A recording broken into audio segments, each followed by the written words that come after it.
Welcome to the collection of the wildest and craziest AITA Reddit stories of all time. From wild betrayals to shocking twists, these tales will leave you questioning who is really in the wrong. Let's dive in together. The first story for this collection is from Throwaway Anonymous 1Q. AITA for calling the cops on my lesbian roommate. So, I have been living with my lesbian roommates for 6 years. The two of them have been in a relationship for 6 years. For privacy's sake, and to make this less confusing, I'll use fake names. So, 2 nights ago, Emma was trying to be as civil as possible, trying to end things.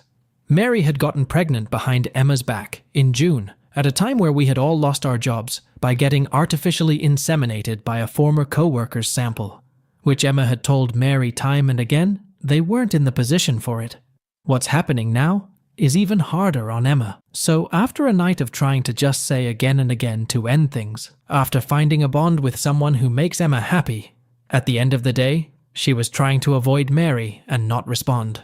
Mary had already tried to take the Xbox and threatened to put down Emma's dog Xavier. So, Mary's last resort was to take Linda, a passed-away pet's ashes, away from Emma and threaten to walk out the door with Linda if they were not together on Facebook. So, I called in the next day and helped Emma load her stuff up for her mom's. When I came home, I decided to take a nap, which was the first mistake.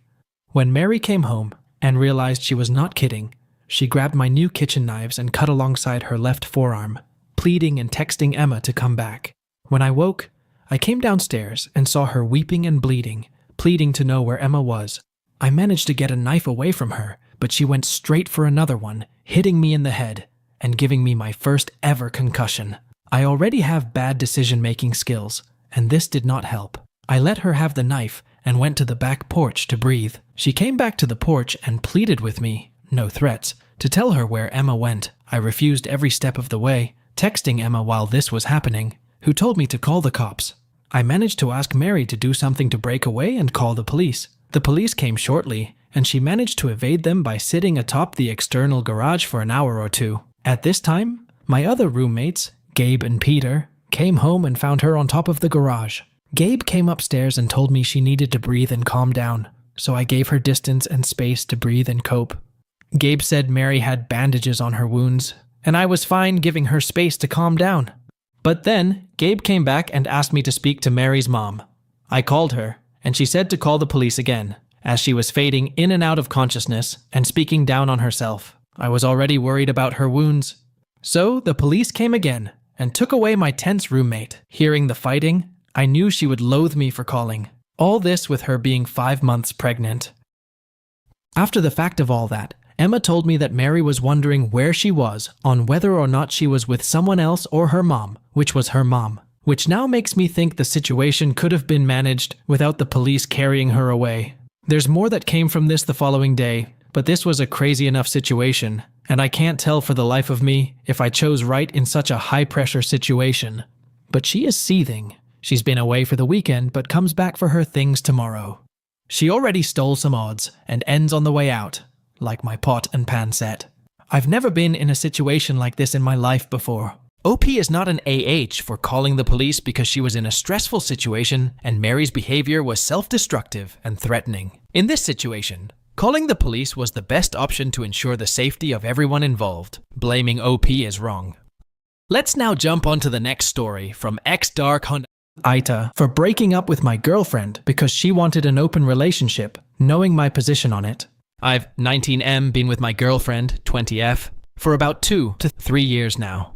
Things have always been good between us. We had a solid relationship, sweet moments, and all the usual stuff that comes with being in a serious, committed relationship. From the beginning, we were clear that our relationship would be exclusive. I'm strictly monogamous. I don't have anything against open relationships or polyamory, but it's just not something I could handle in a serious relationship where my feelings are involved. Lately, though, things started to get weird. She began making comments about other guys, saying how she found some random dude or how attractive someone else was. At first, I just brushed it off and didn't make a big deal out of it. But these comments became more frequent, and honestly, it started to feel a bit overwhelming. Then came the real shocker. She told me she was starting to get interested in other people. She said she still loved me, but she wanted to explore things both personally and So she then asked, "What if we opened the relationship?" I was stunned for a moment and nervously laughed, which she noticed. I half joked, half seriously replied, "Then I'm not going to be a part of it, haha." She got the hint, but still kept pushing the idea. I got frustrated and asked her why she wanted this. She said she was curious and wanted to explore her sexuality without damaging the emotional bond we had. I was taken aback but responded, "I support your decision to explore, but if you want that, then forget about me. You know very well that exclusivity is crucial to me in a serious relationship." This led to a heated argument. She accused me of being closed-minded and called me a coward for not being willing to try something new. Those words hurt, and later that night at my home, I lay in bed wondering if there was a way to talk this through or find some middle ground. We did eventually meet up again to discuss things more calmly, but no matter what, I just couldn't accept the idea of opening the relationship, even if I also had the freedom to see other people. It was a solid no from me. I told her, "I'm sorry, but we couldn't come to an agreement. You know my stance on this kind of relationship. I'm glad you want to explore this, but unfortunately, I won't be the person to do that with. Let's just end things now, save ourselves the drama, and move on. You'll have the freedom to do what you want, and I won't have to deal with the anxiety of knowing you're with someone else." She didn't take it well, called me selfish again, and repeated that I was insecure. At that point, I just stayed silent and let her say what she needed to say. We both sat there for a while, both of us with tears in our eyes.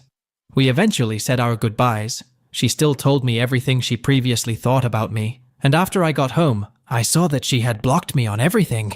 I just let out a sigh and laid down on my bed. Right now, I'm focusing on myself and moving forward, trying to maintain zero contact with her. So, AITA? Edit. Thank you all for your comments. I really can't reply to all of them, but I have read them all. You all really gave me good advice, and also some reasons that I will reflect on. Anyway, thanks. If something happens these days, and I see it conveniently, I'd make an update. Update: AITA for breaking up with my girlfriend because she wanted an open relationship, knowing my position on it. Now, I will give you more context. It's been 5 days since we broke up. During these days, I have been reflecting, mostly due to some comments on the previous post, mentioning that maybe she was always like this, that we were just incompatible, that we are young, and that she has the right to explore her or whatever. I admit I shouldn't have done it, but I kept thinking and racking my brain more and more. Was she really like this? I didn't pay attention to this when we made the relationship official, because this felt so strange to me when we decided to make things serious because I asked for exclusivity, and she agreed, even emphasized it herself, which left me more and more confused. Anyway, yesterday I ran into her. I know that maybe was an error. I tried to ignore her, but I couldn't, since now she wanted to talk to me, and I was about to reject her, but my thoughts got the better of me, and I agreed, mainly to ask her about my doubts.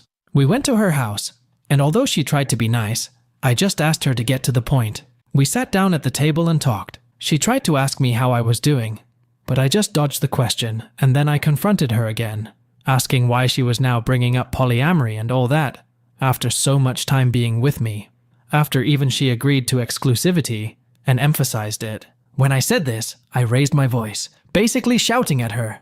Then I got my answer, and although it was predictable, it still shocked me. Long story short, yes, she has indeed been emotionally cheating on me and was tempted to do it physically. I just stood there, stunned, took a deep breath, and even though I was really angry, I asked her, since when and with whom? According to her, she spent the last 2 months with a guy she met at her college, which coincides suspiciously with when she started acting weird. I raised my voice again, asking what she thought by not telling me. Did she think I was an idiot, even trying to manipulate me to open the relationship? She said that she didn't want to lose me, that she loved me, and as for opening the relationship, it was advice from her friends. I must clarify that not all of them are women. They told her that she had the right to explore while still being with me, that they even do it, and they are still with their partners, and some of their partners have no idea about it. What a people in this life. Honestly, I had a strong urge to scream at her as loud as I could, but I had to keep my composure. I asked her what she did with this guy, if they were still in touch. She just told me that the same day we broke up, she slept with him, but later she regretted it. And in these last few days, She realized her mistake and wanted to be honest with me now, with the possibility to give her another opportunity. I couldn't deal with her anymore, and I told her she had almost 3 months to be honest with me, and instead tried to manipulate me into falling into her trap so she could walk away without any guilt. I told her that if she wants to cry, go ahead because I won't give her another chance, and I don't care anymore because I lost the little respect I had for her. With a knot in my throat from the hurt, I told her clearly that I never want to see her in my life again, and that if she sees me in a store, she should avoid me and go somewhere else because I don't want to see or hear her. She broke down crying again, begging me to forgive her, grabbing my shirt to stop me from leaving. I pushed her away, opened the door, and slammed it shut once I got home. And it would be a lie to say I didn't shed tears. We're young. She wanted to explore herself, and she's right to do so. She was right to tell me. She is not the asshole either. Pure bull. Now, I'm still incredibly hurt. I feel worse than when I started, and I feel like an idiot for even crying, knowing this could have been a possibility. I will see if I can get back on my feet and move on, even though I'm still hurt. That's the only thing I can do. OP is not an AH for clearly stating his priorities in the relationship. So, I would rate him 0 out of 5 on the AH scale. On the other hand, OP's girlfriend is an AH, a bigger one for breaching trust and trying to manipulate him into an open relationship. I think there is nothing like an open relationship. OP's girlfriend wants to be a nympho, which is obviously disgusting. She is an AH, and I would rate her 2.5 out of 5 on the AH scale. Let's now jump onto the next story from awkward_middle 4138. AITA for telling my mill. That my husband is spending Thanksgiving with his new family. I, 31F, married to my husband Elliot, 33M, and I'm pregnant with our first baby. Our daughter is due the week after Thanksgiving, and we're both incredibly excited. Elliot and I are actually from the same hometown, but we moved across the country when I got into my dream grad school. To be honest, his parents weren't happy about him moving for me, and always said I was talking him away from the family, and that he shouldn't give up his dreams for me. Luckily, Elliot stood up for me and told his parents that he saw a future with me and wanted to be in the same city as me. I also don't know how he was giving up his dreams when the city is actually the best place in the USA to be for his career. We ended up loving the city and staying there after I graduated. It was beneficial for both of our careers, and we now have a great group of friends. Elliot's parents have gotten better over the years, but I've never felt fully comfortable around them, and always get the sense that they're upset we moved away. For our entire marriage, we've flown home to spend Thanksgiving and Ematmas with our families, but given that my due date is the week after Thanksgiving this year, we obviously planned on staying home and celebrating together. Yesterday, my MIL called and told me about a conversation she had with Elliot. I guess she called him earlier in the week and asked when he was flying home for Thanksgiving. Elliot said that I can't fly when my due date is a week away, and my MIL said he could still fly out for a few days. Elliot refused because he didn't want to leave me. He said he wants to celebrate Thanksgiving with me and feels uncomfortable leaving when I'm so close to my due date since the baby could come early. I learned all this from my MIL because Elliot never told me about the conversation. He said he didn't tell me because the request was insane, and he didn't want me to worry about it with everything else going on. My MIL asked if I'd tell Elliot he should fly home to spend time with his parents and sisters. I told my MIL that I want him to spend time with his family, but also, I want my husband with me when I'm in the final stage of pregnancy. I also don't want to be alone on Thanksgiving, since my family is on the other side of the country. My MIL told me that I see Elliot all the time, and the holidays are the time he gets to spend with his family. She also said that I was the one who wanted to move away, and so I should accept that there will be times when Elliot and I don't spend the holidays together because he has an obligation to fly home and spend that time with his family. I tried to tell her that I don't feel comfortable, but she kept going on and on about how she wants to see her son on Thanksgiving and how family is the most important thing. I interrupted and said she's welcome to visit us, but Elliot and I are both going to be home on Thanksgiving and also Ematmas since we'll have a newborn. I told her that since she values family so much, she should be happy that she raised a son who prioritizes his wife and child, since we're his family now. I said that Elliot is doing the right thing by putting his new family first at this stage of his life. This set my MIL off, and she said I was being selfish and possessive. She said that her biggest fear when we got married was that I would take him away from his family. And I'm doing just that. She seemed especially upset that I referred to us as Elliot's new family. I told her she needs to take it up with Elliot and got off the phone. When I told Elliot about the conversation, he was furious to say the least. He told me that his mom is being unreasonable and assured me he'd take care of it. I'm glad he's sticking up for me, but I've been sad all day. I'm not trying to keep my husband away from his family, but also, I don't want to spend Thanksgiving alone when I'm so pregnant.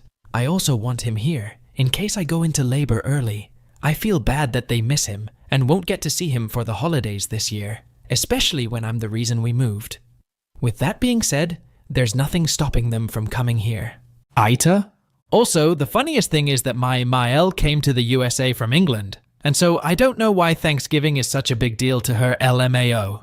OP is not an AH here for expecting her husband to be with her, especially when her delivery date is near. On the other hand, Elliot's mom's insistence on him traveling at this time is unreasonable and completely unjustifiable.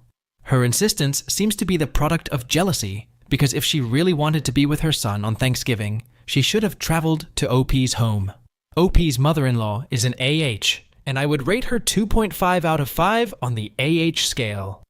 Let's now move on to the next story from individual_echo7144. AITA. For upsetting my cousin's wife over a baby name?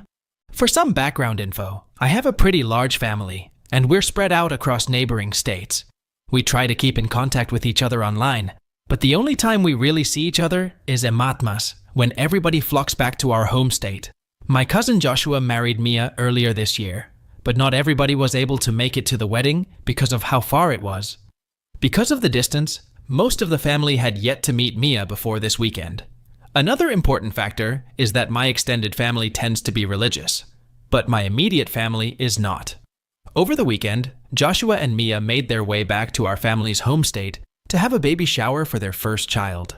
Everybody was able to make it to the baby shower, and after the initial awkwardness of meeting Mia for the first time, things seemed normal. There was a gender reveal game, and the baby ended up being a girl. After the reveal, there was an opportunity to write a note to the baby with a name suggestion and put it in a designated box for Joshua and Mia to look at later. I wrote a pretty regular note along the lines of, "Hey baby, I hope you're doing well. I'm suggesting the name Catherine. With love, your cousin, my name." Joshua and Mia have since gone home, and I haven't really thought about the name suggestion since then. I got a call from Joshua yesterday, and it was pretty basic small talk, until he started asking why I suggested Catherine. I was a little confused because I thought it was a pretty name, and it goes well with their last name. Apparently, Joshua and Mia didn't really want a biblical name for the baby. I didn't put a ton of thought into the name at the baby shower, so I didn't associate it with being biblical so much as just traditional. But then again, my extended family is more on the religious side, so I wouldn't be the only one suggesting a biblical name. I asked him why my pick was all that important, but he kept talking in circles. The call went on for another few minutes until he finally admitted that Mia had been searching through the names in our family and noticed that my first name isn't biblical at all. For reference, I was named after a song my dad liked, and my middle name was picked to honor my deceased grandmother, but that name isn't biblical either. I tend to go by my middle name with my extended family because I ended up looking a lot like my grandma, and they all thought it was a sweet tribute. The Catherine question confused me, but the whole name-searching thing confused me even more. I asked Joshua why my name even mattered, and he said that Mia liked how unique my first and middle name are compared to the rest of my family. Apparently, Mia was hoping that I would suggest a name like mine, rather than following the traditional biblical route like the rest of my family. Joshua told me that Mia is upset now because both her family and our family have only suggested biblical names. I told Joshua to just look up different names, but he got defensive. The conversation got heated, and I told him that if Mia wanted a different name, that's not my problem. I went on to say that she has access to the internet if she wants to look up a different name, so I really don't need to be involved at this point. I got a text this morning saying that Mia is upset, and that it's essentially my fault, because Joshua told her what I said. OP is not an AH for making an innocent name suggestion, especially when he didn't know that her cousin and his wife had specific preferences. It was just a suggestion. She didn't insist or do anything else to push for choosing the names she suggested. So, OP is not an AH, and I would rate her 0 out of 5 on the AH scale. On the other hand, OP's cousin and his wife are being unreasonable. And they are a little AH, so I would give them 0.5 out of 5 on the AH scale. Let's now jump onto the next story from new-888, AITA for uninviting my brother and nephew from my celebration dinner. Backstory: my sister and I, early 30s, have an older brother. He's on his second marriage. His first marriage gave me my nephew Connor, 15. Connor is autistic. When he was born, my, at the time, sister-in-law's family was the village. My parents were also the village. My sister and I were not. This resulted in many arguments, until I told my parents they could either have my brother and his family, and I would go and see, or they could respect my boundaries and I'd still be around. They agreed. Eventually, my brother got a divorce because of marital problems, one of which was his ex-wife, insisting that I and my sister step up and help. I felt bad for him, still do. But I wasn't going to change my stance. My sister didn't either. I have lived out of state for a bit and recently accepted a new job offer close to home. It came with a nice bonus, so I decided to invite my parents, sister, and brother out for dinner at my favorite KBBQ spot. My parents confirmed that it wasn't my brother's week with my nephew, so all was well and good.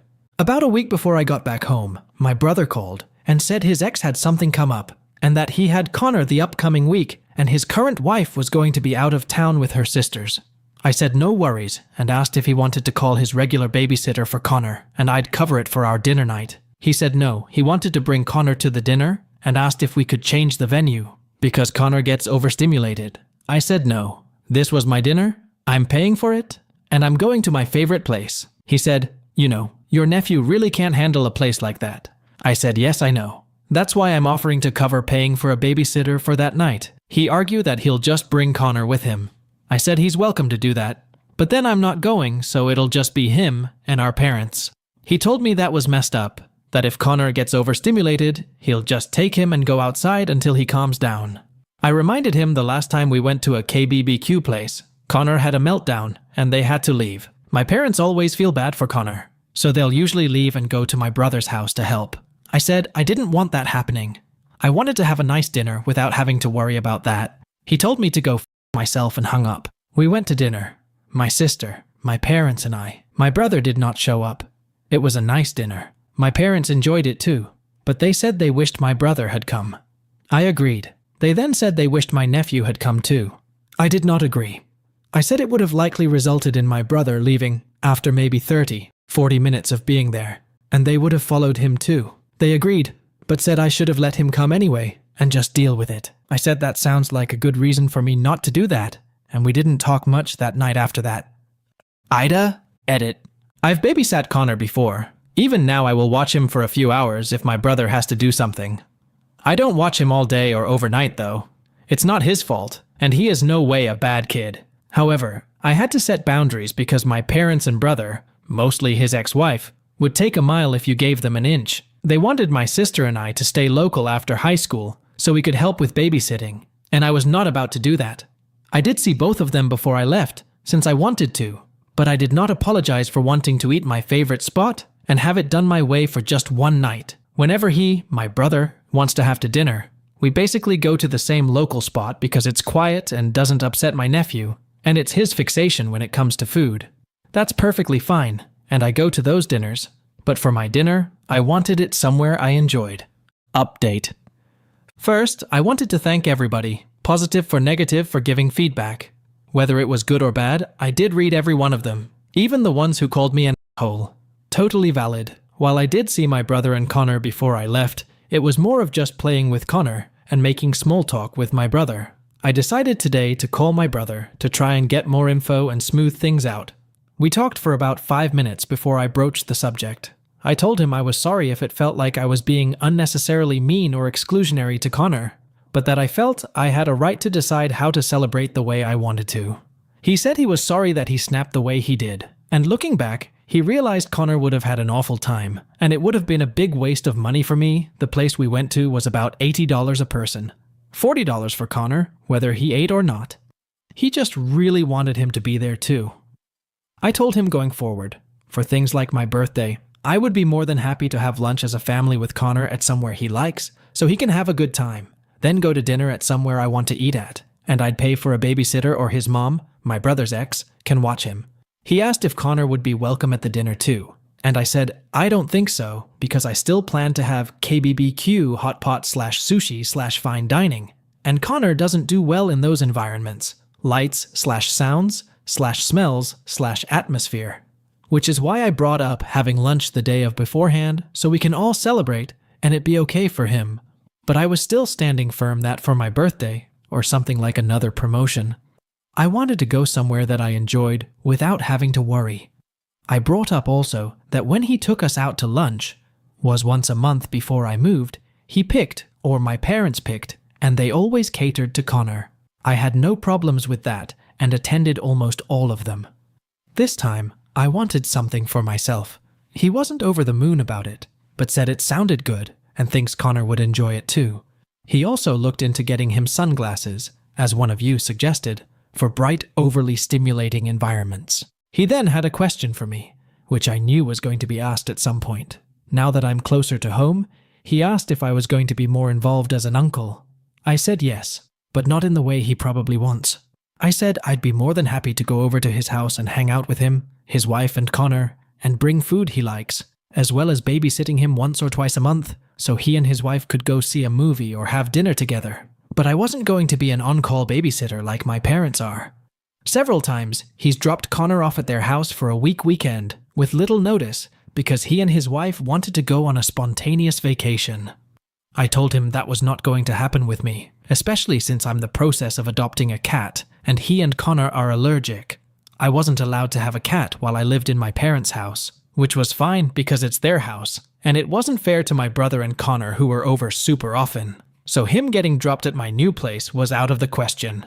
He thankfully didn't press the topic and said it's okay, Mom and Dad don't mind, and that he missed hanging out with me, and was happy that I could be around Connor more. So everything worked out as well as I could have hoped. I'm excited to move back home in a few weeks, and thank you all again for the advice, criticism. Go to AITA. OP is not an AH for setting clear boundaries regarding her celebration dinner and communicating openly about her reservation. So, I would rate her 0 out of 5 on the AH scale. However, it was OP's brother who was being unreasonable in begging and a little bit of an AH. So, I would rate him 0.5 out of 5 on the AH scale. Let's now jump on to the next story from Emmy Coltrane. AITA, for breaking up with my boyfriend after he didn't show up for our date. Allow me to explain. I, 18F, have only been dating my boyfriend, Neil, 19M, for only 2 weeks. However, we've been talking for about a month. Now, I was very clear about my boundaries for my relationships. I wanted both parties to be able to work together and create a good relationship. Now, when we became official, that's when everything started to happen. My boundaries were as follows. I will not sleep with you. Please do not ask for photos of any kind, even just cute ones of me. If I would like to send photos, I will do them on my own terms. The reasoning for this is, I'd just gotten over talking to someone, and that's all he would do. He would just ask for stuff, and I wasn't comfortable. So, I made them very clear when talking to my BF. However, after everything became official, it seemed to him that all of those boundaries just flew out the window. He started asking for pictures of me, sending me things that made me uncomfortable, etc. One of the things that he always wanted to do was play games. I didn't care that he was a gamer. However, they was the literal only thing he ever wanted to do as a date. Our first date, he asked if he could bring his PS5, to which I replied, to the park? Because our first day was a picnic at the park.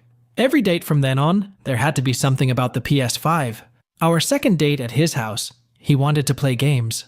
I insisted that we just watch something instead, because I'm not a gamer.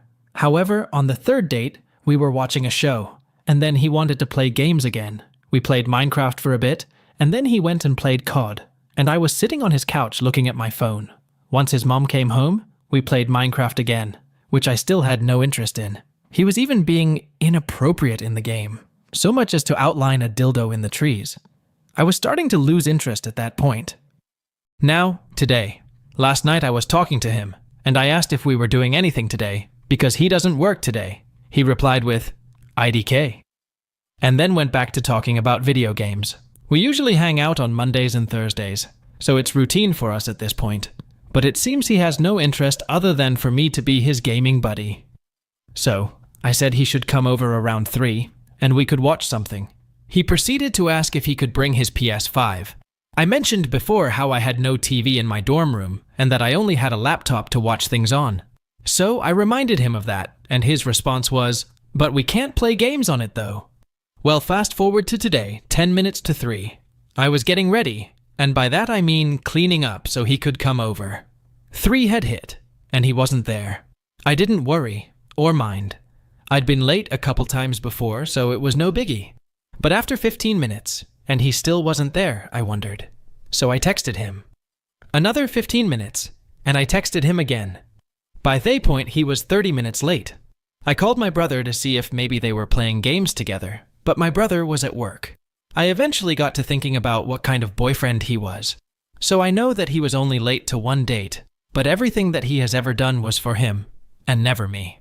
I'm not a super clingy GF, I'm usually chill about things, but he's just really making me upset. My mom and brother had suggested maybe he'd just fallen asleep, which I was also okay with. However, that did give me time to cry to my mom about how upset he was making me. So, AITA? OP is not an AH for breaking up with her boyfriend, because she clearly communicated her boundaries, but her boyfriend consistently disrespected them and prioritized gaming over their relationship. Her feelings of frustration and neglect are valid, and ending the relationship seems like a reasonable response to his behavior. As for scores, I would rate OP 0 out of 5 on the AH scale, and OP's ex-boyfriend 2.5. Let's now jump on to the next story from farmary_002Z. AITA for refusing to visit my parents over Christmas because they don't allow gay visitors? I come from a winter holiday area. Lots of people travel there over Christmas to ski, etc. In my parents' house, there are 3 private guest rooms, so they are not rented out to strangers as Airbnb or something like that, but they are for friends and family. We have had relatives visit in the winter all my life, sometimes former neighbors, work colleagues, or old school friends of my parents. Later, when older siblings went to college, their college friends too. Not over Christmas itself, but from around December 26th until sometime in early January. The visitor pays nothing for the accommodation, only a contribution to the purchase of groceries, etc. This year, it was my turn. We decided last Christmas that I am now also in college, could invite visitors this year. My group of friends was absolutely thrilled. A practically free vacation. Who would say no to that? Who is invited and will visit us has been known since March or April. All my friends have already planned their travel, booked and paid for train tickets, etc. In the past, my parents have never asked many questions about the planned guests, including me. They really only knew the names.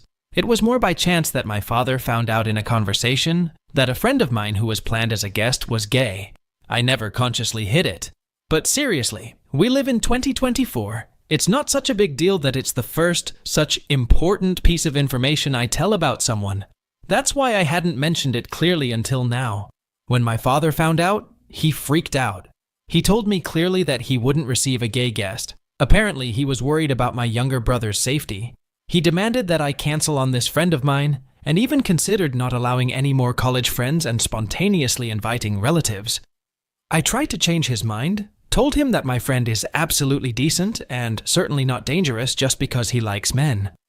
I tried to explain to him that homophobia is extremely inhumane. He didn't want to listen and insisted on his demand. It's his house. He doesn't have to let anyone into his house, I know that.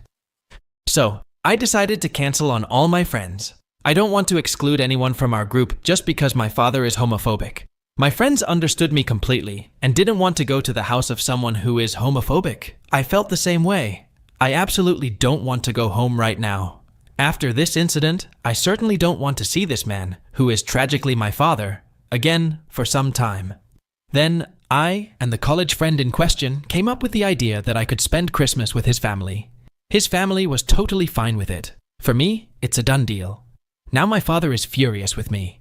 He claims that I have been indoctrinated by gay and left-wing ideology, that I have forgotten my roots, and no longer have any respect for my parents and their rules.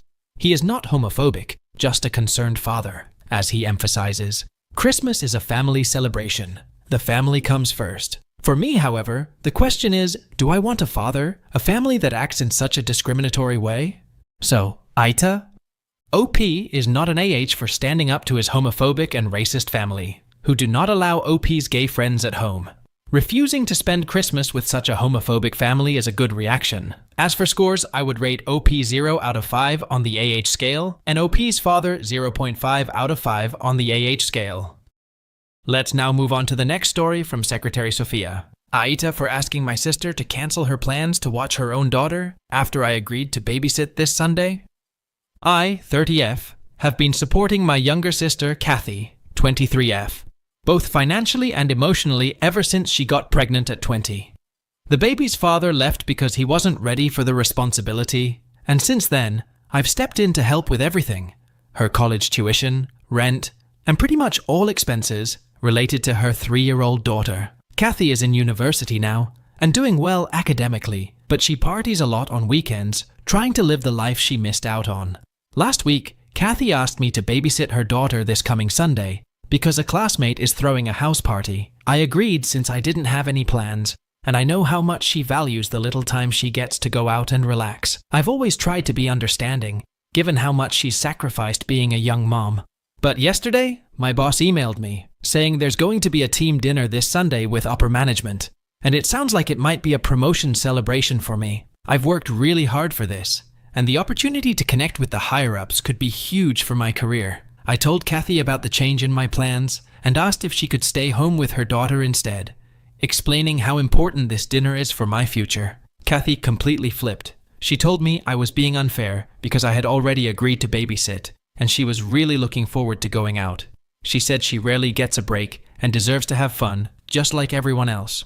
I get it, she's young, she's been through a lot, and she doesn't get out much. But I also feel like I've done more than enough for her and her daughter over the past few years. I'm not just her sister, I'm practically her financial safety net. She told me I was selfish for trying to back out last minute, and that I only care about myself and my career. I told her that while I want to help, this is a big opportunity for me, and I can't always put her needs first. I also pointed out that it's her daughter, not mine, and it's not unreasonable to ask her to miss one party to take care of her own child. Now, Kathy is giving me the cold shoulder, saying I don't understand how hard it is to be a young mom, and that I'm putting my career ahead of her mental health and happiness. AITA, for asking her to cancel her plans so I can go to my work dinner this Sunday? Or is she being entitled by expecting me to drop everything for her again? OP is not an AH for asking her sister to cancel her plans because the dinner with upper management is a significant career opportunity for OP. Though her sister's frustration is understandable, it is ultimately her responsibility to take care of her child, not OP's. OP's sister should be grateful for what OP has been doing for her. Let's now jump on to the next story from Freaky-Freddy. AITA for calling out my brother-in-law on cheating on his ex-wife. My wife's brother, mid-40s, got divorced 2 years ago. He was cheating on his wife with a coworker. This coworker would bring him lunch every day. Brother-in-law's ex-wife never cooked. My BIL and his mistress would text all night after work and go out to lunch alone often. His ex-wife was furious at him and accused her of trying to steal my husband, which she was. It drove his ex-wife crazy with jealousy, and deservedly so. My BIL claimed it never got physical until after the divorce was final, that it was platonic until then. He says it was just a friendship. I call on that. He is now engaged to the mistress, who tries real hard to get his family to like her, knowing that some are judging her. At the very least, it was an emotional affair. Nobody in his family believed him. Fast forward to last weekend. He came over to our home for a casual visit and stopped for dinner, which is cool. I like him. He was talking about how his ex was making problems because he wanted more time with his kids and she won't go over what is court ordered. Yeah, she is angry and bitter. I don't blame her. He kept insulting his ex-wife about how crazy jealous she was. He piled on with insults and name-calling. He always says this about her. I hate when he says that. His ex-wife was a nice person. So I finally responded with, yeah, women tend to get crazy jealous when you cheat on them with a coworker. Note, his fiancée wasn't with him. The room went silent and awkward. He left shortly thereafter. My wife got mad at me, told me that wasn't true, how it wasn't physical until after the divorce.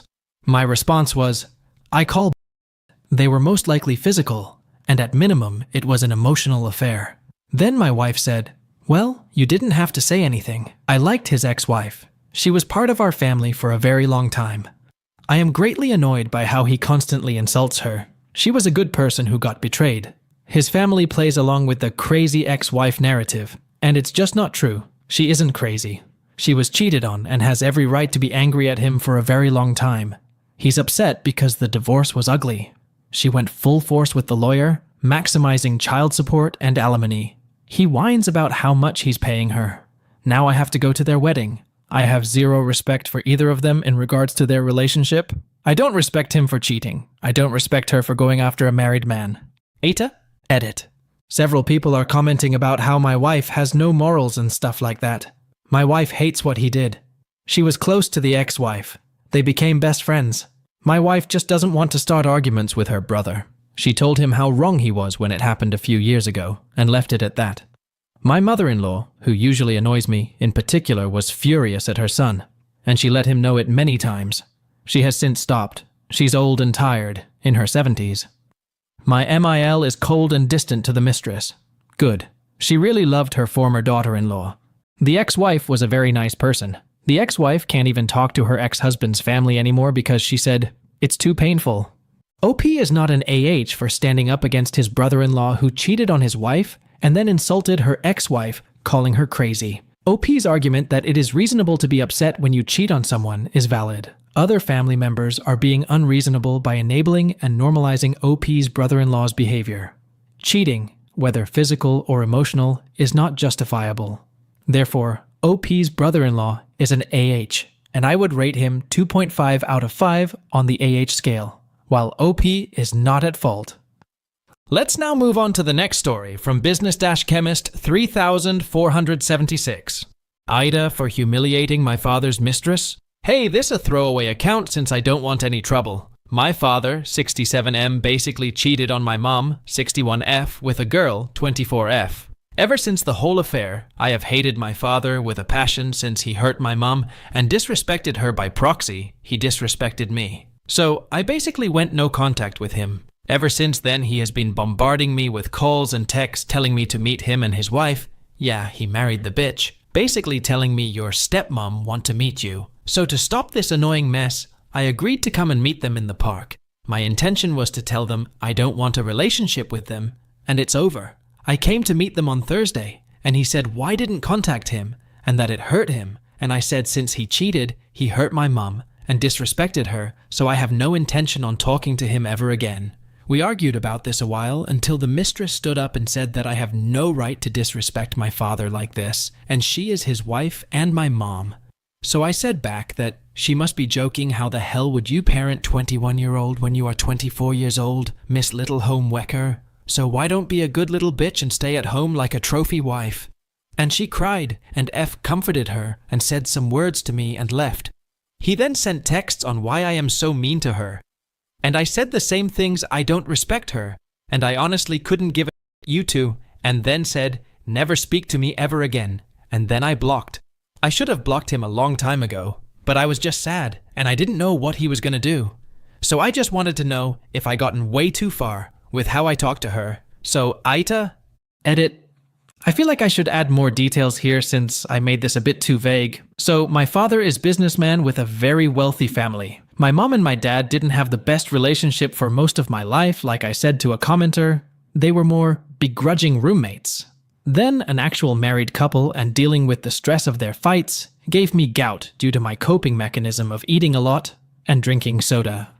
He said he didn't want to bother me since I was in college in another country, so he didn't bother me. But since he saw that I was back in my home country, because my number was activated, that is when the bombardment of texts and calls started. I probably made the bombardment seem like it was going on for a very long time, but in reality it lasted for 2 days before I caved and responded. The whole divorce ended pretty recently this year actually, and he married the mistress after 1 month of the divorce proceedings ending.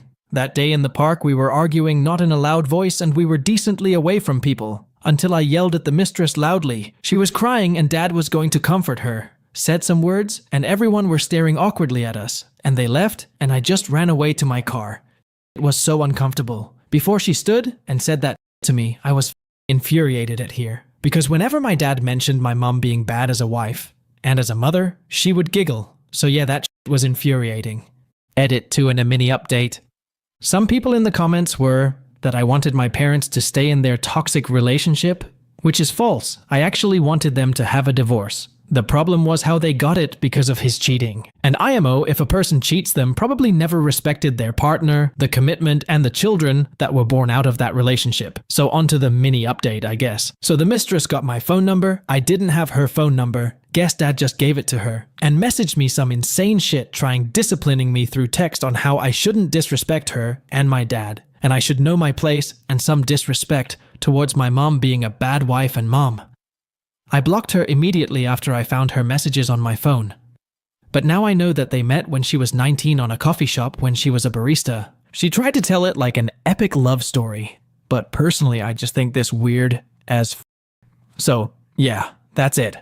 OP is not an AH for his reaction to his stepmom's unreasonable demands. OP's father is an AH for cheating on OP's mom, then marrying his mistress soon after the divorce, and now expecting OP to behave as his mistress's son. It is completely unjustifiable, and what OP did is 100% justified, so I would rate him 0 out of 5 on the AH scale. OP's father and his mistress are both AHs, and I would rate them both 3.5 out of 5. Let's now jump onto the next story from Bluebird Sirius 1187, AITA. For telling my ex-wife to stop trying to reach out to people she thinks I am dating, I will try to keep it brief. I told my ex the way I did because I was not going to change my mind. I know she was excited to have children and start a family as was I, but life had different plans. In the end, I was not going to try and change her mind because that is not my place. She wanted a family, so be it. I divorced her so she could be free to do so. My plan to care for my mother has worked out great. I have some family that helps, she has Medicaid, and I take whatever services and home care hours they give. She attends social adult day paid through Medicaid. She gets 30 hours a week of home care hours, so I use those 5 days a week. If I need more, I either ask my family or pay for care I found on care.com. I have many plans in place.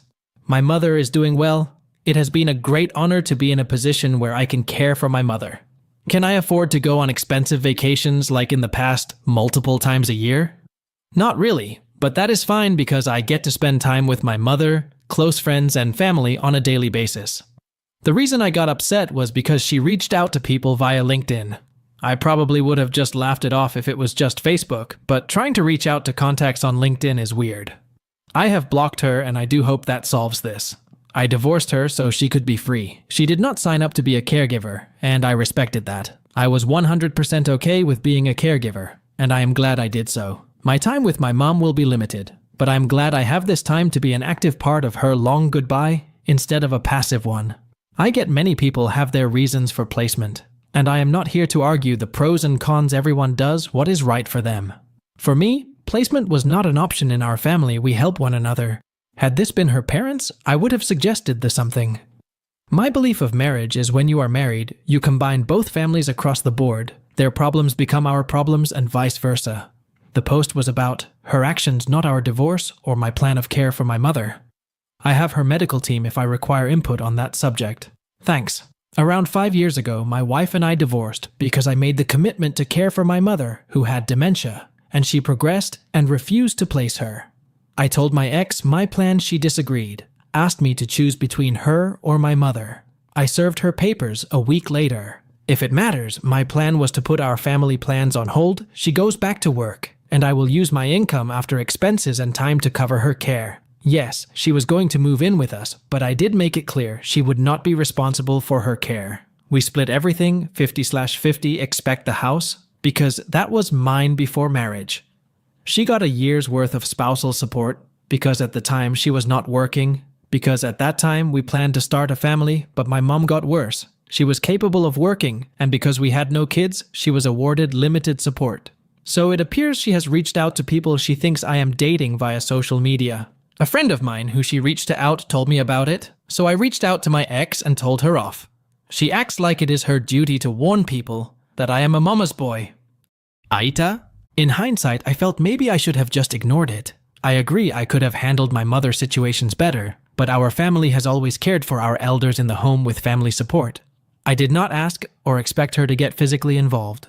No, I am not dating. Between work and my mom, my hands are full, and that is fine by me. Just don't like that she is randomly reaching out to contents via social media like Facebook and LinkedIn. Edit and update. I do appreciate the responses. I would like to clear things up since it seems a lot of people feel the need to comment on my care plan and my way of informing my ex-wife about the plan. OP is not an AH for setting boundaries. Though it is normal for his wife to feel hurt about their divorce, it is unreasonable and unacceptable to reach out to potential dates on social media. It is really inappropriate. OP is justified in confronting his ex-wife about this intrusion. Here, OP's wife is being unreasonable and an AH, so I would give her 2.5 out of 5 on the AH scale. On the other hand, OP gets 0 out of 5 on the AH scale. Let's now jump onto the next story from Indian sad wife. AITA for refusing to raise husband's secret child? I, 32F, met my husband in arranged marriage setup. At 21, he was 27 and in postgraduate medical degree during my MBBS days, and we liked each other and got married after a year of courtship. But after marriage, I found out that he was so controlling, etc., from clothes to my male friends. It became an issue for him. I have to fight for my dress up. He liked me as modern girl, but after marriage, he wanted me to wear traditional. I had my son at 25, and with help of my parents and in-laws, I was able to complete my MBBS and later my residency. We have had our ups and downs as he was controlling, and I had to fight a lot for myself. We had separated finances because from our joint investments, he gifted his sister lots of gold without even asking. But I stayed shut because I loved my mother and father-in-laws. Now I have recently found out my husband had son with a woman 12 years back, and in India, having a child before marriage is sin. It's seen as black mark, especially on women, even today. But the women here wasn't liked by my in-laws, and they gave her huge amount of money and one rental property to stay out of their lives, which she obliged. That's why they rushed his marriage with me. Now she is dying with cancer. She visited our home, and it was huge mess. Her son fully looks like my husband, and my husband admitted as he had no other option. He hasn't met that kid in years. Now I am asking for a divorce. I am going to get half of our joint assets. I earn well to keep my son happy and successful. I have my own clinic and pharmacy shop on my parents' property, so I am financially set. Now my in-laws has taken that other kid as mother is very sick and is in hospital. I am currently at my parents' house. They are asking me to raise the kid and forgive my husband. All throughout life. I have handled his anger issue. Slaps. Not regular, but sometimes during argument, though I slapped back too. He didn't cheat post-marriage, but I wasn't informed earlier about the kid. I will never stop my son's access to his father or paternal grandparents. But I don't want any relation with that kid of his. I don't care if he is innocent or not. I don't want to be resentful stepmother of some child. I also always wanted one kid. My parents haven't pressurized me, but they say, give this marriage a chance and just be cordial to kid if possible. But I shut it down. They don't know about slaps. Happened 6-7 times in total. My husband has been served divorced papers. Him, my in-laws and relatives all are asking to think about young child and give that kid motherly love, which I don't want to. I will never stop my son from having good relation with that kid.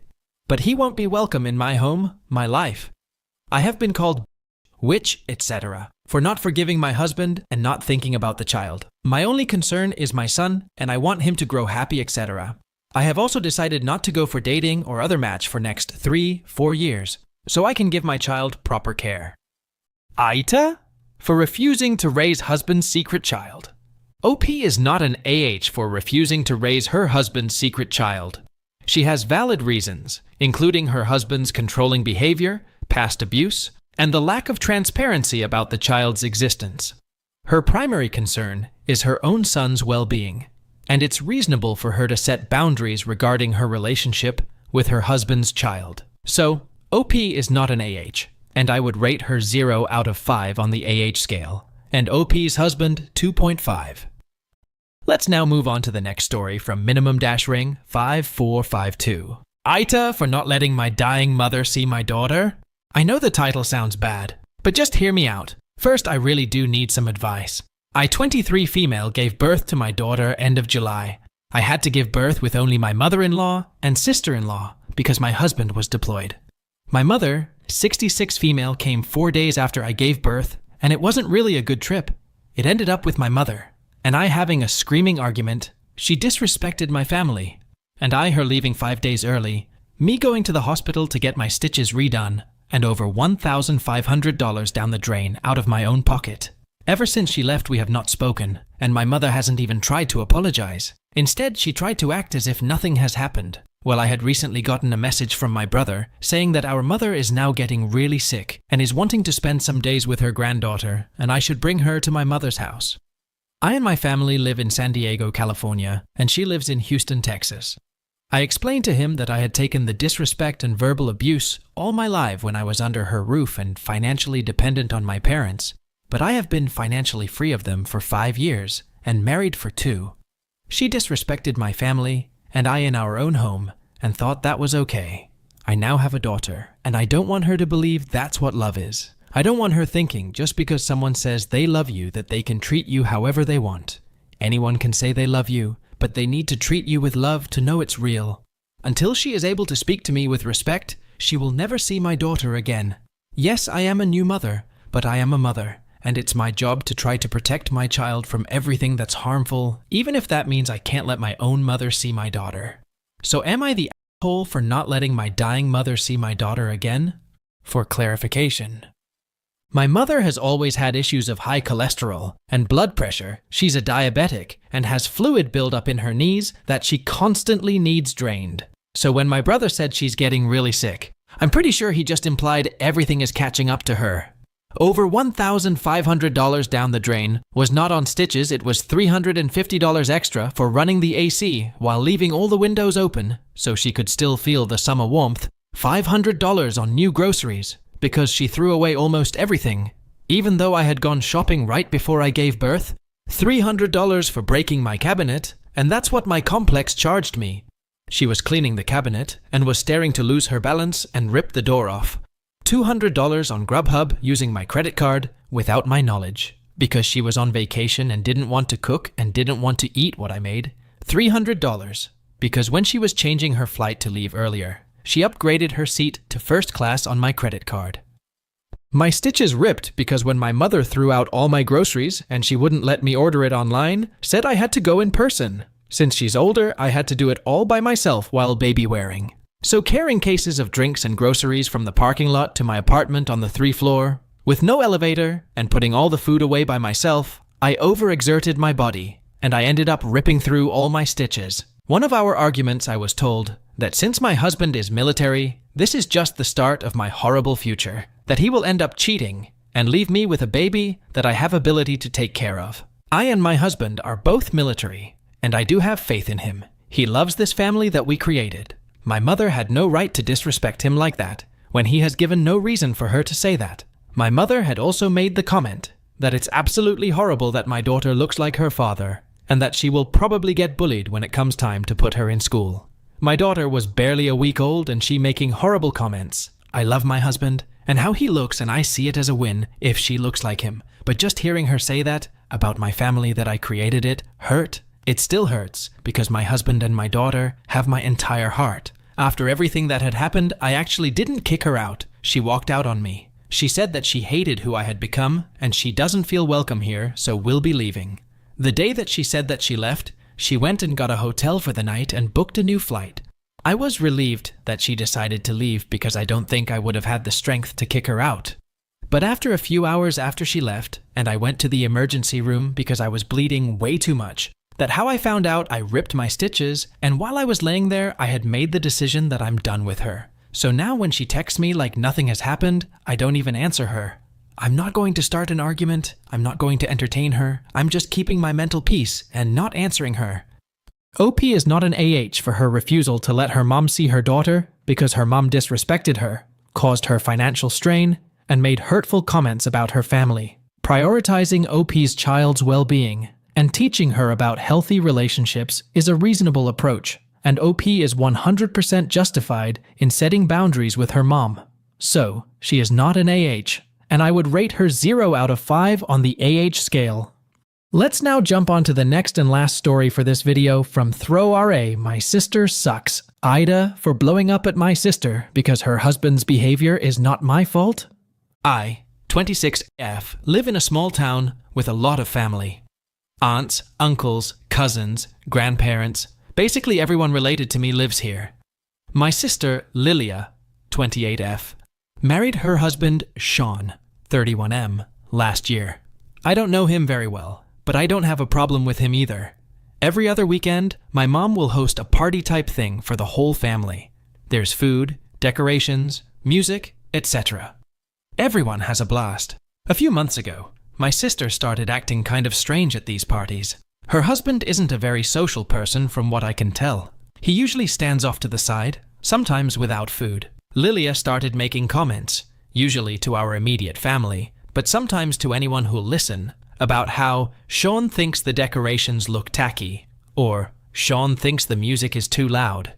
At first, it was basically harmless, but the comments got worse and worse. She started saying things like that outside of family parties too. The weekend before last, she made small talk for a while before saying, Sean doesn't look like he's having a good time. I don't think he likes the food very much. I can't really blame him. We don't usually eat at low-class restaurants like yours. Her comments always pissed me off, but this pushed me pretty hard. My mom works really hard to make delicious food for these parties. She's a chef at Olive Garden. I guess my mom could tell I was getting upset, so she pulled me aside and told me not to say anything to Lilia, that it wasn't a big deal, stuff like that. I respected her wishes, even though I really wanted to stand up for her.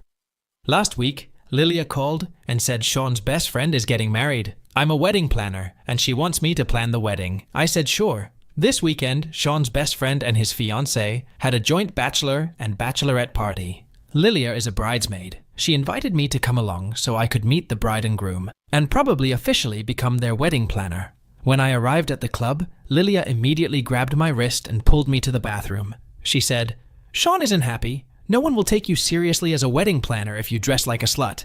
You embarrassed him, and now the groom will blame him for recommending a shitty planner. I had enough of her at that point. It felt like she was just using Sean as an excuse to voice her own opinions. I said, if Sean thinks I'm a shitty wedding planner for dressing normally for a damn club, he can get the groom a new wedding planner. I walked out and went home. AITA? Update. I ended up inviting Sean and Lilia out to lunch. Lilia was still a little upset that I had dressed like a slut at the club, but mostly things went fine.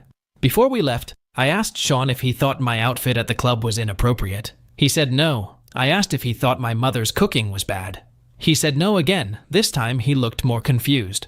Before I could ask him about another comment, Lilia grabbed his arm and pulled him up. She said they had to go. Sean looked even more confused and told Lilia he wanted to hear what I was going to ask next. She looked visibly angry, and after I asked him if he thought the decorations were tacky, Lilia said, if you're not coming, I'm leaving without you. She ran to the car before either of us could stop her.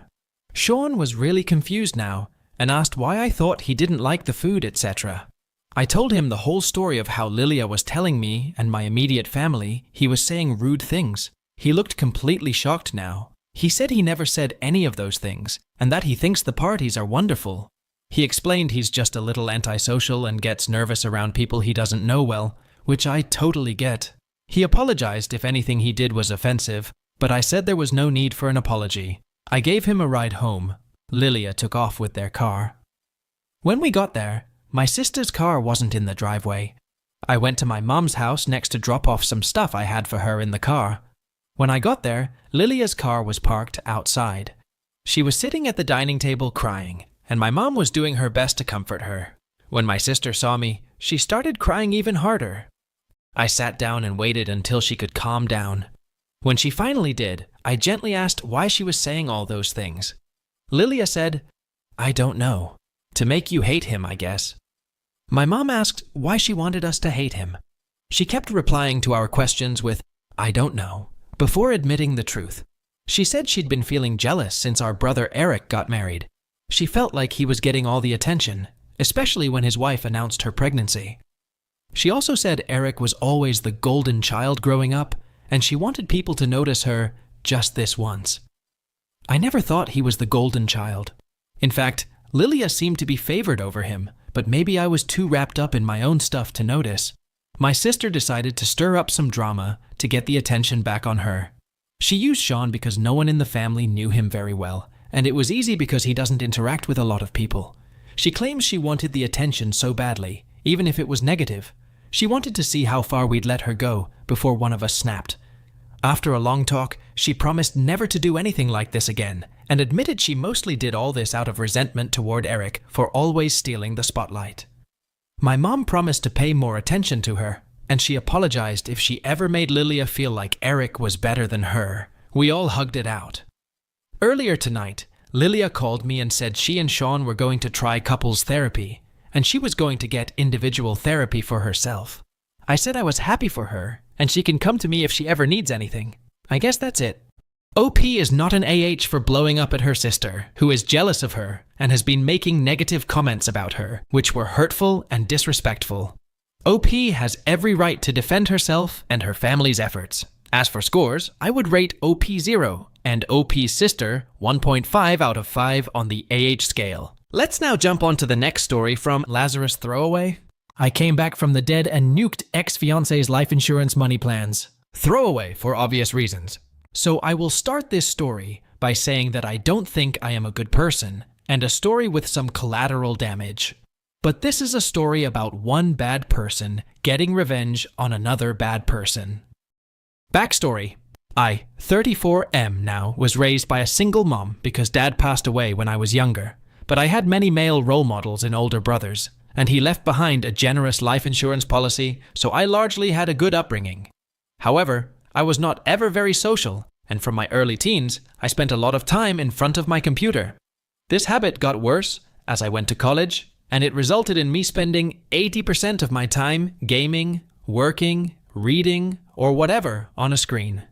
As a result, I was not very attractive and quite obese at the age of 20. For these reasons, I never really dated and did not even lose my virginity until I met my ex-fiancé. On top of this, I was raised very religious because my mom became really religious after the death of my father, so I always thought it was a bad idea to play the field.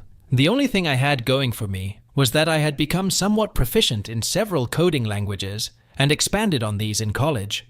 I would not say that I am a good IT person or coder, but with a little bit of coding knowledge and a lot of creativity, you can create residual income streams, and I had a decent job in IT where I could work from home 3 days a week.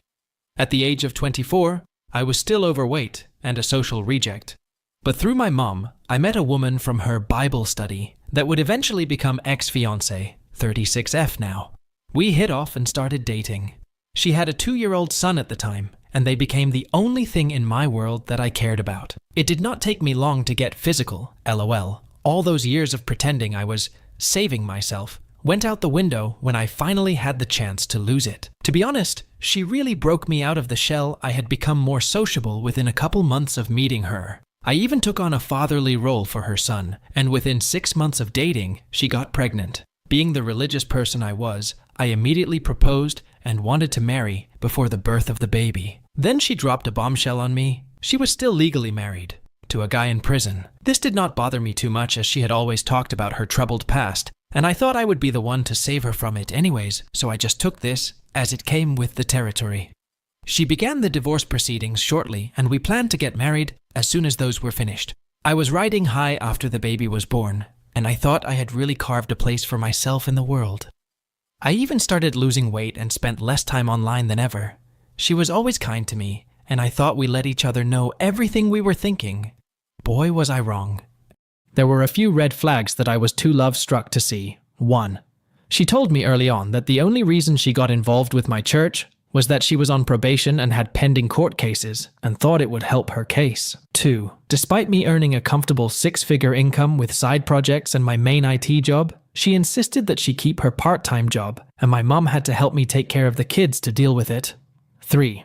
She knew way too many people. Like what suburban mom with a secretarial job has 200 contacts in her phone? 4. We kept delaying our marriage due to sick relatives or other issues. Although she did go through with the divorce to the prison guy, then something happened that shook me out of her spell. She got pregnant for a second time, and this time with twins. We had only been with each other for around 4 years, and we were about to have 4 kids. 2 more than I thought I would ever have.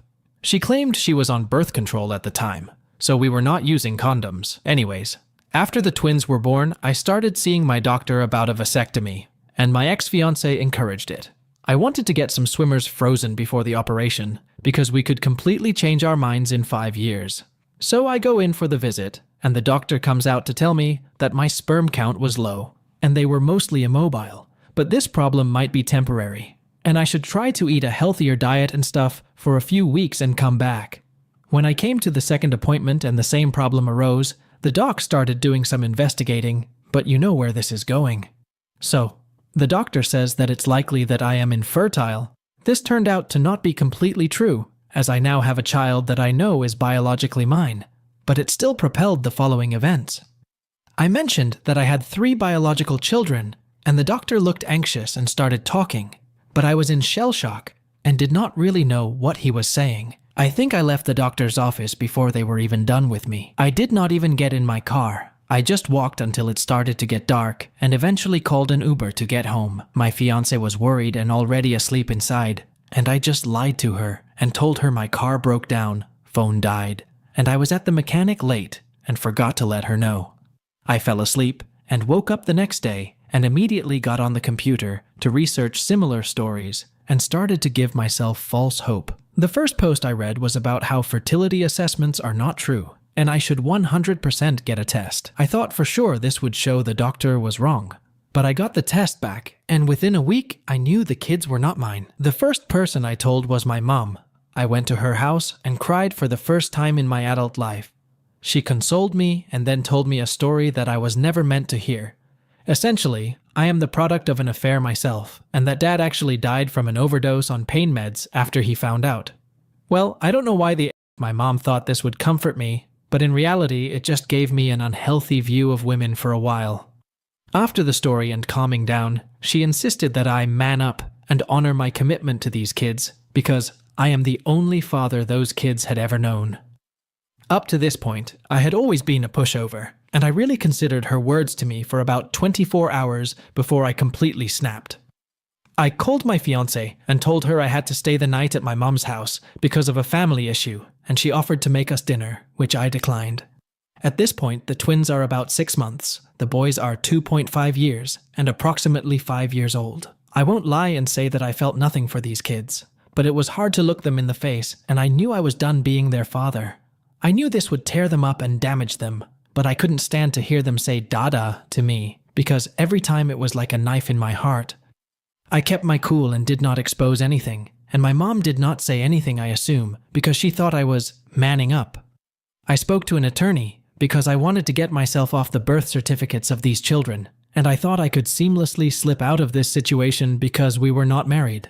Unfortunately, after going through the paperwork and financials, since I had tangled much of our finances, and I took on a fatherly role, I would be responsible for at least the boys' child support, and she would get equity in the house and my side businesses. Basically, the lawyers said that I would likely be on the hook for something like 25% of my income for many years to come. I pretty much ghosted my lawyers after paying them their initial fee, because I did not like the idea of state-enforced cucking. The revenge starts here. I started to make a plan to disappear and leave them all with as little as possible. The start of this was destroying all of my passive income streams and getting myself fired. Getting myself fired was easy, but it got a bit cringe. Basically did some of the stuff from Office Space, smashed an office printer in the courtyard, didn't do anything while working from home, except send memes to coworkers. But I did not do anything to clients because my boss was actually a friend of mine. But my office mates had a good time watching this. After this, I did not even try to file for unemployment and began living off our savings. My ex-fiancée let me handle all the financials, despite both of our names being on everything, so she did not notice our accounts slowly draining of money and the financials going to chaos because I left her checking account filled with a few thousand. Credit card debt skyrocketed because I stopped paying our cards, LOL. I sat there for months wondering if I should end it and follow in the footsteps of my would-be father, but ultimately decided against it. I got ancestry test kits for the kids in an effort to find who their actual father was, because I was hoping to get them away from my ex, but this resulted in even weirder findings. Essentially, the oldest child was a cousin/half-brother to his siblings, and so the prison guy's brother must have gotten her pregnant. Also, I did not see any family members from the test that I thought would be a good fit, so that was the end of that investigation. I also tried to distance myself from my mom, as I had become disgusted by what she did to my dad and her newfound cheater allegiance with my ex. I formulated a plan to get away, far away, from everything by just vanishing on a hiking trip. I really hyped up this hiking trip and claimed I would be in the insert location here for a week alone with my thoughts in the trails. Before the trip, I took the then around 6-year-old out for ice cream and cried for the second time in my adult life. The 6-year-old was obviously distraught over seeing his dad cry and started trying to calm me down. I guess I was crying that I had to leave him, and I told him I was sorry dozens of times, but I think he was just confused about the situation. I was more concerned about losing him because I knew he was not my child and I was able to form a bond anyways. I left that afternoon and actually made my way to the lodge and checked in. Now the next part I will mostly skip because I am not sure if it was legal or illegal or whatever, but cut to 6 months later and I have a new name and live in a new city where I was able to restart my IT career and was slowly working toward my old income status again. I started stalking my ex on Facebook and other social media. I won't lie, it was cathartic to say the least. The chaos of them trying to get into accounts must have been hell, and she figured out that our comfortable finances were not so comfortable after all. Begging for money on Facebook is so trashy. Once again, I won't mention the legal stuff, but a lot of people went looking for me, and I considered phoning the police to let them know that I was okay, but decided against it. Eventually had to pay a hefty fine for this, but it was well worth it. I worked on myself for a long time and got into great shape. Lost my religion and descended into a hedonistic lifestyle. I became unrecognizable. I continued stalking this woman for about a year when I heard she was dating a new guy and got pregnant almost immediately. Of course, my mom was still in her life, taking care of my supposed children while she was doing God knows what. Then on the 1-year anniversary of me leaving, she posted a memorial page for me. This made me decide that my revenge was not quite done, and I decided to call up my brother and let him know I was alive. My brother and I had drifted over the past 10 years, but he was blood and was always there when I was younger. I told him why I did what I did, and we caught up, and I asked him not to tell anyone yet, and he agreed.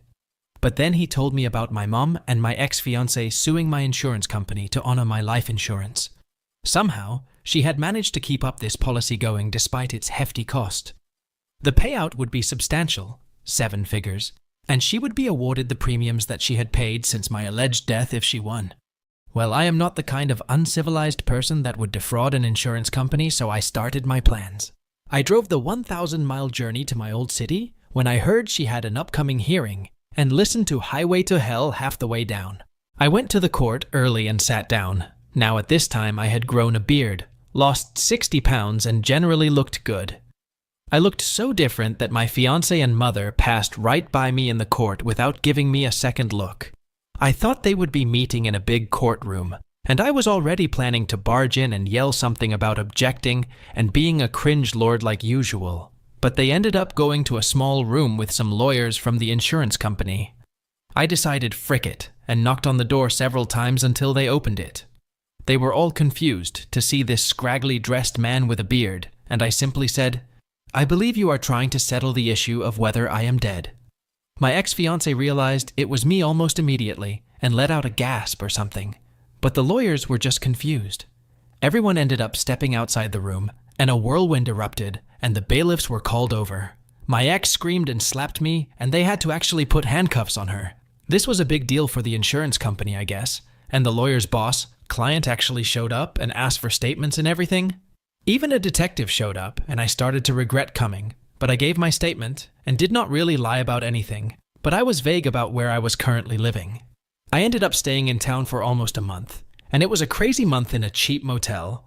I showed evidence of my ex's cheating to anyone who cared, and I tried to meet with the kids, but the youngest did not know me, and the then 7-year-old told me to f*** myself, which is fair, I guess. The police were pissed off and started civil litigation for the costs of searching for me. A detective or something actually flew in from another state to question me. Luckily, this whole time, I did not get arrested for anything, as I did not want my fingerprints being linked to my new name and such. Essentially, I had to pay a large fine, and immediately paid the fine in cash, to the surprise of the police. As far as I was concerned, I was done with this town. My ex-fiancé served me a civil lawsuit for multiple different things, and my mom helped. But I was a leaf in the wind long before anything came of it. I am back in my new city and never plan to go back. I stopped spying on them after a few months of ruining her insurance plans and moved on with my life. This happened some years ago, and I am much better off now, but I am tired now and need to go to sleep. If there is interest, I will let you know what happened with me after all this. Update. Hello everyone, thank you for taking interest in my life. I only want to do one update and lay it all out. Mostly I just wanted to let people know where I went with my life, because a lot of people seem interested. I might answer a few questions in the comments if someone has a burning question. I am not going to say anything about how to disappear, because we can't discuss potential crimes on this board, but look up the case of how Jack Barsky, a former KGB spy, entered the US and obtained credentials. Literally millions of undocumented immigrants do this to be able to work for companies in the US as well. Uncle Sam just wants those taxes paid. I'm not sure about the details of the insurance investigation and how they were looking for me, but I never got so much as a phone call from them before I met them in person. I have no intention to try to seek revenge anymore because I believe violent delights have violent ends now. As far as I am concerned, my ex-fiancé's life is hard enough, and anything else I did would just hurt the kids. After everything blew up with my ex, I left the town and did not reach out to my brother anymore, and even stopped checking up on the situation with my ex. Having no family and friends, and starting over in the world is lonely and terrifying, but equally exciting and hopeful. So how did I reset my life upon reaching a new city? Well, I had a lot of money in cash that I used to stay in a motel for a few months while I got all my documents in order and looked for work. Because I thought that my home computer would be searched when I went missing, I could not really plan much of this stuff beforehand. I realized that without a college degree linked to your name, it was difficult to find a job with my skill set. So I decided to just make my own company and post advertisements about setting up custom dispatch software, editing videos and presentations, among other tasks. I only received a few different jobs doing this, and it did not even pay my living expenses. After I did a few jobs for the same company, I made friends with a project manager and got hired at a reasonable salary. To this day, my finances are only about 70% of what I was making before, but I am happy with what I have. I spent a lot of time finding people with similar stories on the internet, and eventually got involved with a Men Going Their Own Way (MGTOW) group. We basically just talked shit about women all the time, and the positive feedback loop made me a pretty resentful, misogynistic person. I went so far as making fake accounts to harass women online, so I don't want to go into any more details because I am a bit embarrassed and remorseful now. I got on Tinder and started hooking up with women to make up for lost time. Throwing money around and lying to them became a way of life for me, and I would cheat on basically every woman I got with because I thought they were all doing it too. I got caught, and I would pretend like I didn't understand why they were mad with me until they left or tried to forgive me just for me to do it again. Not proud of this either. A couple of years ago, one of the women that I was sleeping with regularly got pregnant and came to me all excited with the news. Now I immediately accused her of cheating and threw her out of my apartment, and there was just a look of shock on her face. Remember, I thought I was infertile, so in my mind, I just put another thought in her place. I continued to mock her for a bit, and even messaged my MGTOW buddies about what I did. I openly confessed to cheating on her and showed her proof. I agreed to a paternity test while she was still pregnant just because I didn't want her to get the courts involved, and I was shocked with the result. I cried and tried to hug her, and she screamed through some papers at me and told me she never wanted to see me again. I went home and drank, happy that I was going to be a dad, for real this time, but sad who I had become. Like I said, I don't want you to root for me because I am not a good person. For the remainder of the pregnancy, she would not even speak to me long enough for me to explain my actions. But I totally understood why.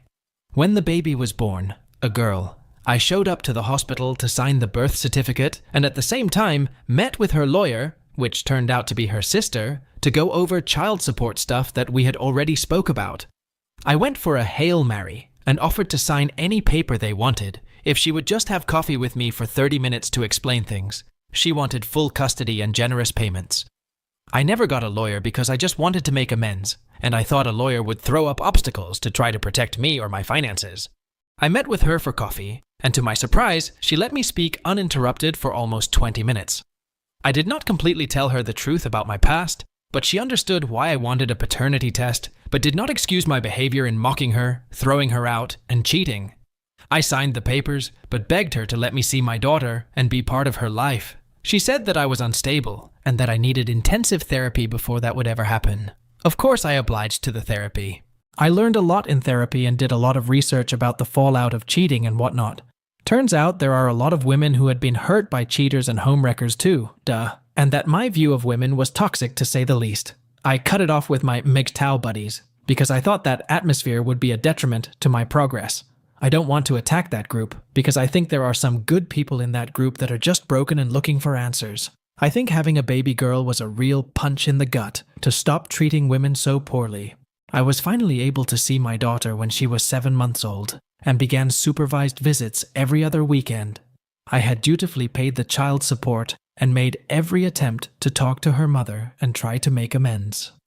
One night after our daughter, we got drunk and started kissing, which turned into sex. When we woke up the next morning, she was embarrassed and just asked me to leave, but she made it seem like she kind of wanted to make things work. It took a long time, but we moved in together after she lost her job to COVID-19 and are currently living together. Her family hates me, and this has held us back from marriage talk or anything. Hell, I skipped our daughter's 2nd birthday celebration because her lawyer sister didn't want to see me. I hope this turns out well for me, and I know I already have better than I deserve. For now, the pandemic has me working from home, and my girl takes care of our daughter and makes me food and such. She is still suspicious of me and comes into my office to see what I am doing regularly, but I don't mind. For now, I'm just going to try to be there for my daughter and try to make it up to her mom. I'm still trying to think of things I can do or say, but for now, I am still in Zoom therapy and just doing my best. I don't think I can ever really tell anyone everything, which is why I decided to tell the strangers of Reddit. I am sorry for those people that thought I was a hero in my initial post. Please don't let your hatred boil inside you, friends. I almost missed out on something great, and I may still miss out if I am not careful. This is going to be the only update, unless I come back years from now to tell you all what happened. Best of luck to everyone. Small edit. Someone corrected me that the spy I was thinking of was Jack Barsky, not Yuri Bezmenov. The revenge was satisfying and meticulously planned. By faking his death, OP escaped child support and exposed his ex's scam. The best part was when he dramatically reappeared in the courtroom and thwarted his ex's life insurance scam and got her arrested. The revenge was cool, and story was one of the most interesting and the craziest I have ever read on Reddit. Let's now jump onto the next story from Starting to Savvy. You make me do all the science fair project. I'll throw you under the metaphorical bus. TLDR. Jerk group mates did little to no work, and I threw them under the bus by directing my teacher's attention to them. So this is a bit of a read, perdoname.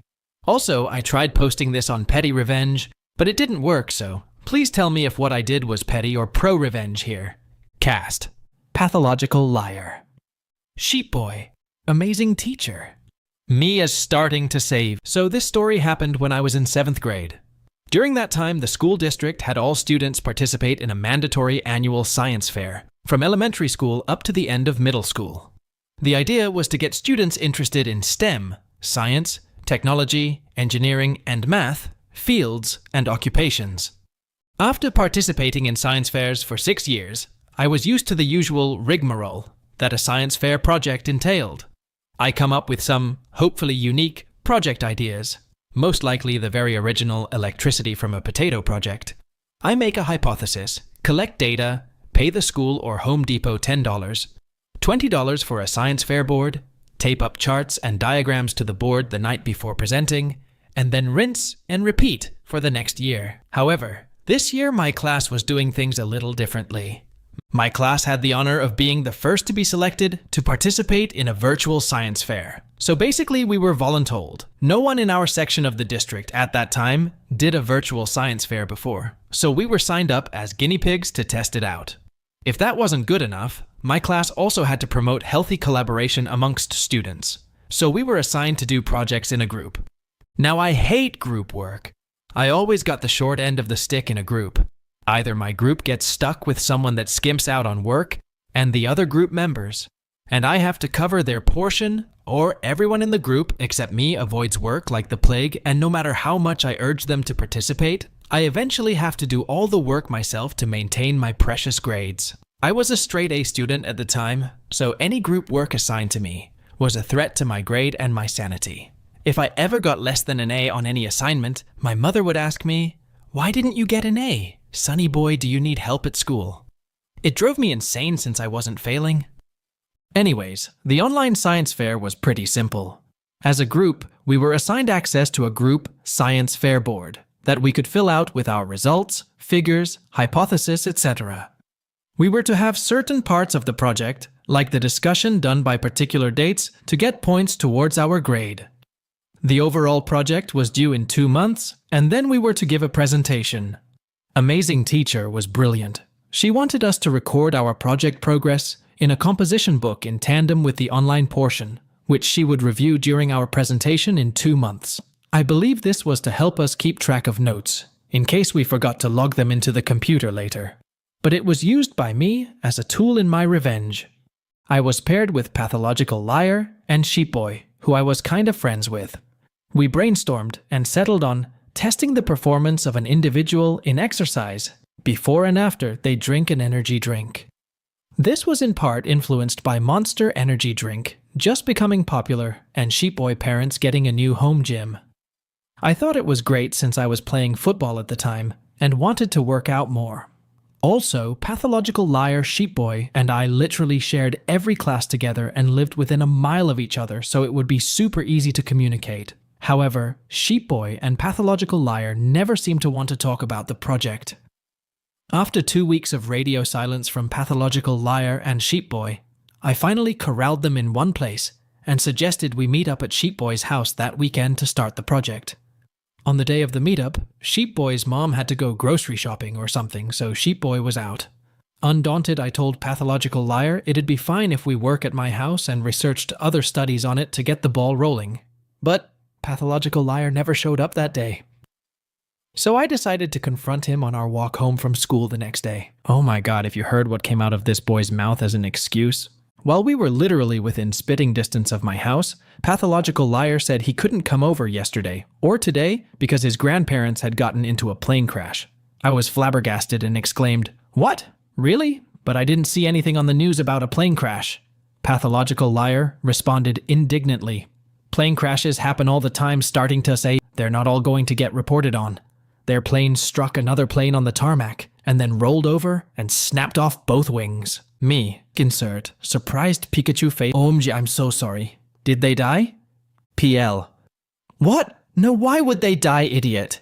Anyways, I can't do the project this week. See ya. This little turd then ran home.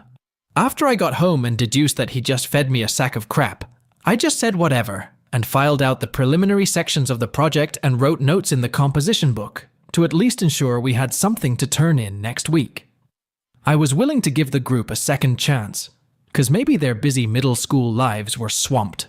After another 2 weeks of attempting to coordinate my group and getting them to at least contribute a page or two to the report, we finally decided to meet up at Sheepboy house again to start collecting the data. We actually all showed up this time, and Sheepboy's mom had bought the Monster Energy drinks we needed. Pathological Liar started to guzzle them because he wanted to test out the drinks first. Sheepboy showed off his new home gym and then got us to play Smash Bros for half an hour. I didn't want to play at first, but then decided to lighten up and we could do the tests afterward. After coaxing my group back to the gym, Pathological Liar just rambled and chit-chatted.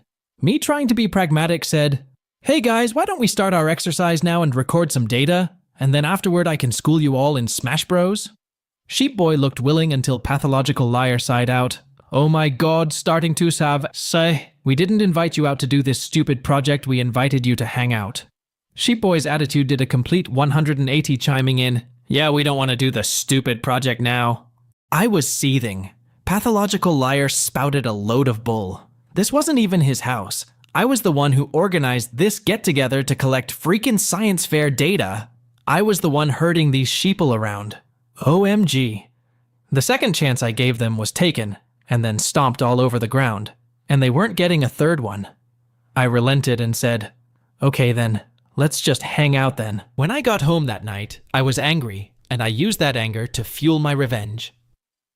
I conscripted my parents to the science fair project, and they helped me collect the data I needed. By volunteering to work out and drink energy drinks, the data collection problem was solved. Once I got enough data, I wrote down everything for the science fair project in the composition book. I even uploaded everything to the online science fair board. I created all the PowerPoint slides and scripts for the presentation.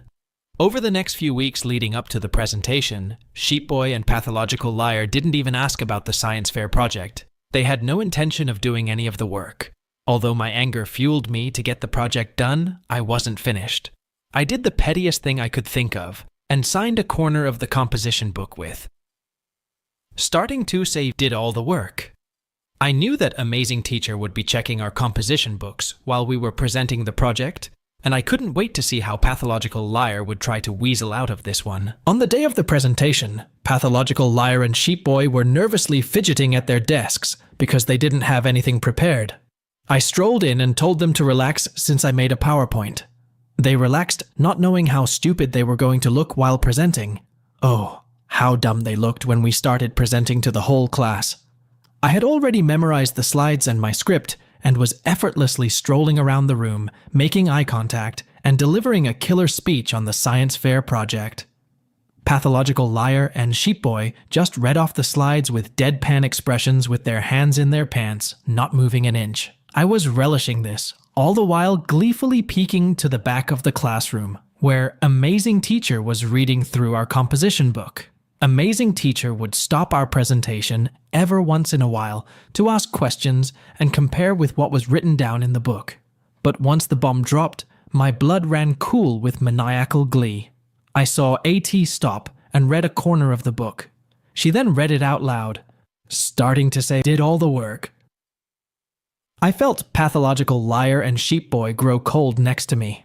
PL, that cunning fox, stammered out, "Well, yeah, he worked on that section, miss." Amazing Teacher brought her glasses down to the tip of her nose and stared at Pathological Liar over the rims and coolly stated, "So you're telling me that starting to Sav was just signing his part of the composition book and that you all wrote in here equally?" Pathological Liar: "Yes, ma'am."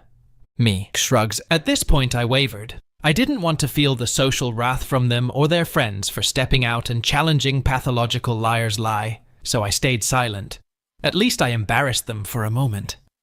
After my crowning achievement of embarrassing Pathological Liar and Sheepboy, I thought nothing would really come from it, but boy was I wrong. After grades were released for the project, I was totally bummed out that I got a 96%.